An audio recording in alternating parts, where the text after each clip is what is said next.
Hey guys, Gary with Automatic Door and Hardware. Today we're going to be taking a better look at this automatic door sticker here, this decal here.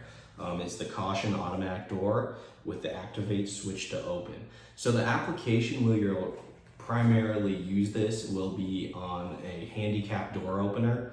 Of course, if you have a wood door, it does have an adhesive back with a print on this side as well. However, if you have a wood door, you'll want to buy two of these, so that you'll have safety signage on both sides of your door. Glass door, you could get away with just one of these. But as far as dimensions go, let's take a look real quick. This thing, height-wise, it is approximately